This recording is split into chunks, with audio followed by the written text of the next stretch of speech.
Today we're going to talk about how often dismissive avoidants come back after they go through a breakup. Now, interestingly, there are a lot of resources out there talking about this. Unfortunately, almost all of them focus on exes in general and fail to take into account the nuanced approach of dismissive avoidance in and of themselves. In my opinion, dismissive avoidants usually won't come back to you unless they're given enough time to begin longing for you. And even then, they tend to like fawning after you from afar. So most people don't ever think their dismissive avoidant ex wants them back because there are no big signs that are readily available. Today, though, I'm going to show you exactly what the experience is like in that post-breakup period for a dismissive avoidant, starting with the following. I'm going to help you familiarize yourself with the relationship wheel of death that a dismissive avoidant goes through. We're going to talk about the separation elation factor, the depressive episode, the longing episode, and finally the phantom X category. Let's begin.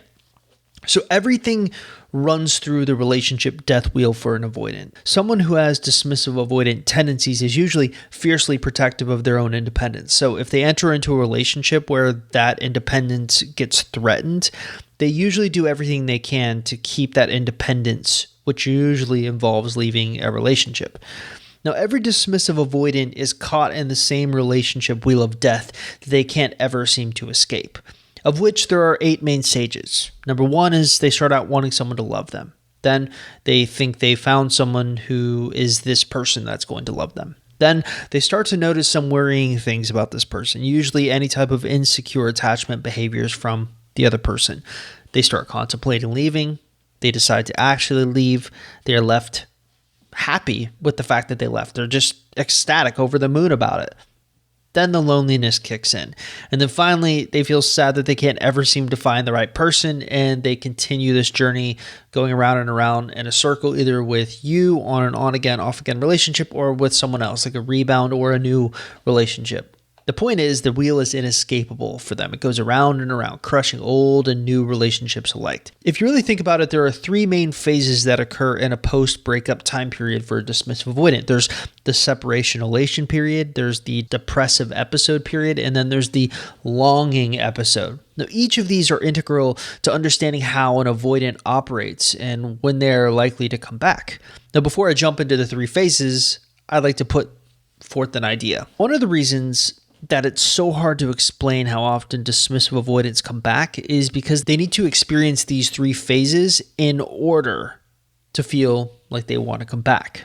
Unfortunately, many of our clients don't ever give them time and space to experience those stages because they lack the emotional control necessary for such a function. It's the very reason that the no contact rule is such an essential strategy. But enough chit chat, let's dive deeper. Let's talk about understanding the separation elation period. So for reference, that's stage number 6 on the wheel of death, the I'm so happy I left. Now, one of the best resources on avoidance out there that I've been able to find is this really small gem of a website that only hyper focuses on avoidance, and it's called freetoattach.com.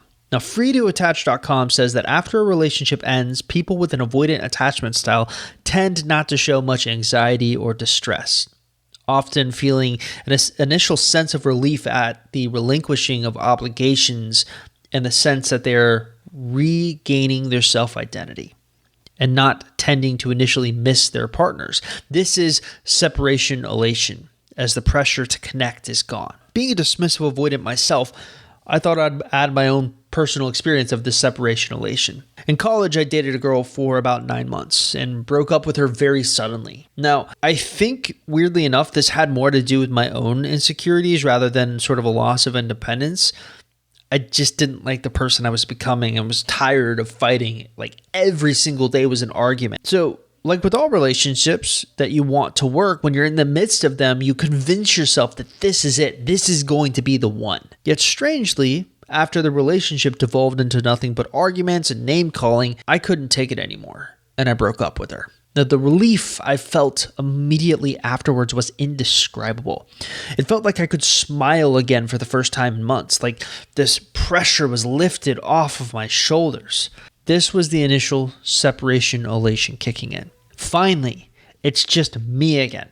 I don't have the pressure of worrying about someone else. I just had to worry about little old me. Of course, like all dismissive avoidance, you get caught up in the separation elation, which leaves you unprepared for what happens next, which is the depressive episode period.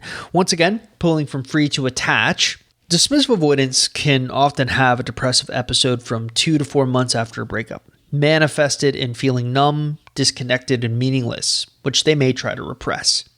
Everybody needs a deeper connection, but often avoidants don't recognize they need their partners until the partner actually loses interest and leaves through separation, divorce, death, illness, or something else. Then, when they finally realize nobody is, quote unquote, in the house, that's when the crisis hits. It's then that a very deep depression can happen because they actually want a connection and ultimately they want a safe, secure attachment like anybody else.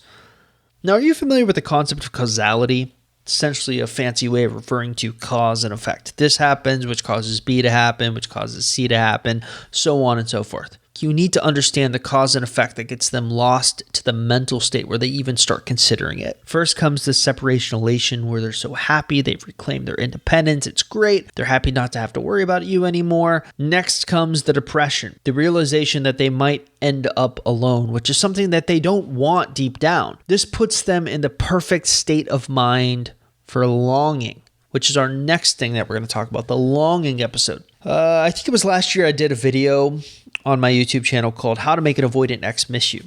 Turned out to be one of my most popular videos.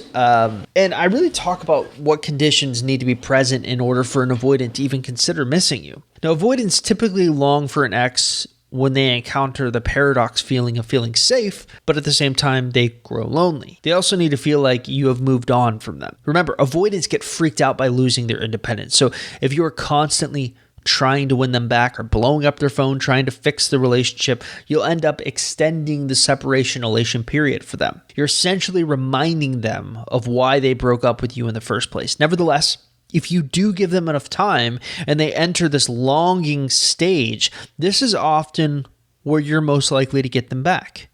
But don't expect them to reach out and ask for you back. Remember, avoidants prefer phantom exes over real ones. Now, what is the phantom ex? Well, if you want a deeper understanding of the phantom ex, I recommend you read some of the articles I've written on my website or simply watch the video I did a couple weeks ago on the phantom ex syndrome. Essentially, though, the most important concept for us to understand is the paradox that lies at the heart of every avoidant. See, the dismissive avoidant wants someone to love them fiercely, but at the same time, they don't let anyone close enough to give them that love. You can start to see why a phantom ex that they can selectively remember the good times with, but they don't actually have to commit to, is preferable. It's a relationship that they can kind of bask in the memory of the connection, but not get close enough to get hurt. This is often why we don't see avoidants reaching out during a no contact rule. And free to attach backs this up as well. Often avoidants won't initiate contact with their exes, and they rarely unilaterally initiate reuniting because it creates the uncomfortable feelings of vulnerability. And they can often feel that they don't know how to go about fixing things. In other words, even if they go through the process where they're remembering you fondly, don't expect them to try to reach out and try to get you back. If anything, you will still have to do the work if you want that to occur. That doesn't mean they won't reach out. There are exceptions to every rule, and a lot of times our clients show me times where the dismissive avoidant reaches out to them to prove me wrong. Only when you look a little bit deeper, their ex is actually a fearful avoidant. And one of the things that separates a dismissive avoidant and a fearful avoidant is the singular fact right here. Dismissive avoidants are a lot tougher to communicate with post-breakup because they're most likely avoidant. They don't want to communicate. They want to long from you from afar. Now, fearful avoidants, on the other hand, are a lot easier to communicate with post-breakup. Not to say that your communication with them will go all that great, but they have an anxious side that can sometimes take hold and cause them to engage with you. It's an easier thing to get their attention as opposed to the dismissive avoidant who's actively trying to ignore you. So coming back to the original question on how often dismissive avoidants come back, it's been my opinion that they often don't come back on their own accord. They're a lot more comfortable putting you in a box as a phantom ex that they can fawn over from afar. However, that doesn't mean they don't reach a place emotionally where they're susceptible to coming back. They do. It's just quieter. Luckily for you, you now know how to read their silence.